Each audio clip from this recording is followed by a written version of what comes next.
The mechanics of psychological mastery, the ability to focus, endure, and outthink the average person, were mapped out over 2,000 years ago by Greek philosophers.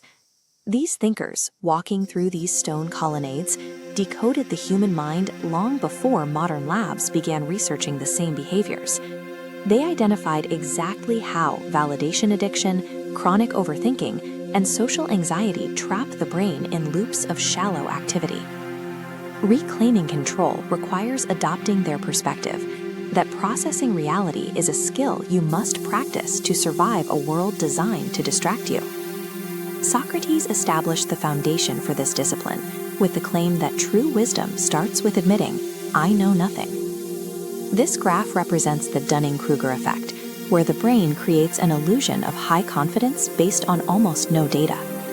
In this peak, the less someone knows, the more certain they feel. Real intelligence shatters this certainty, forcing the mind into a valley of doubt.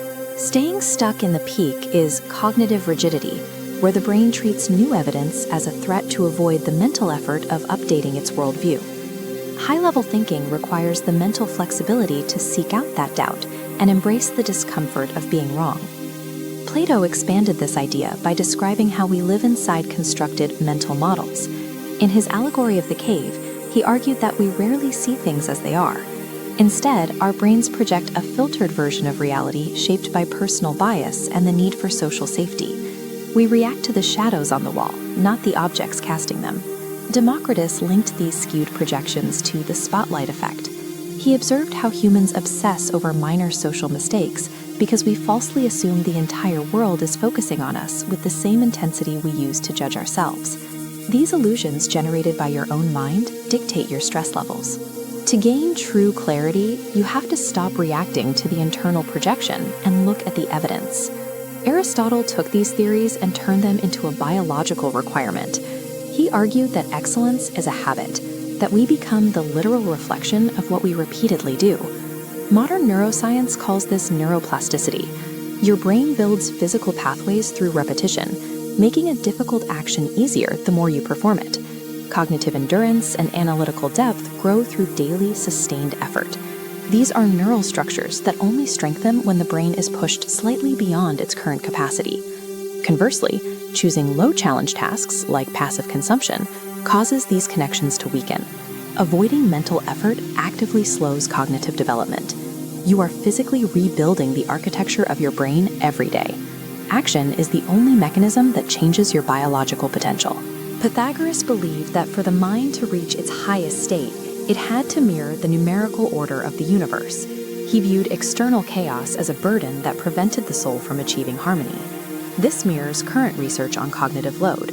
Physical clutter and messy environments force the brain to constantly process irrelevant data, which spikes cortisol and reduces the energy available for deep reasoning. Heraclitus warned that this order is temporary. He famously observed that the world exists in a state of constant, unpredictable flux. When an environment becomes too chaotic, the brain defaults to cognitive miserliness. It takes shortcuts and avoids the heavy mental lifting required to adapt to new situations.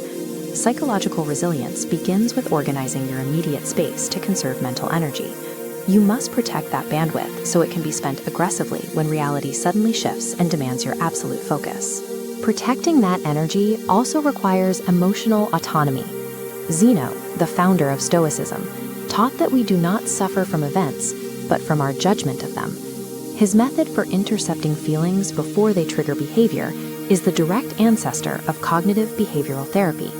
Strong minds use this gap to analyze an emotion instead of obeying it. This split-screen flowchart illustrates the internal locus of control. On the left, a trigger leads to a reaction. On the right, that same trigger hits a block labeled interpretation.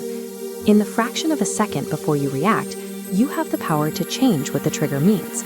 This internal interpretation determines whether you stay calm or lose control. Trying to manage every external variable is impossible. True stability comes from owning your role in how you respond to the world.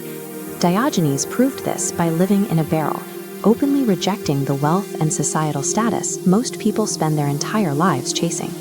By refusing to participate in the extrinsic reward loop, he removed the ability of others to control him through praise or criticism.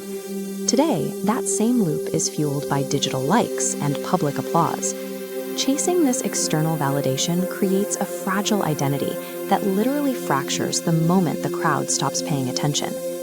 Epicurus argued for the opposite, a focus on intrinsic motivation and self-sufficiency, where satisfaction is derived from personal progress and deep, quiet connections. Long-term contentment is found in a mind that no longer requires a public spectacle to feel valued. True power is a mind so self-aware and disciplined that it provides its own meaning. When you understand the architecture of your own brain, the world can no longer dictate how you feel.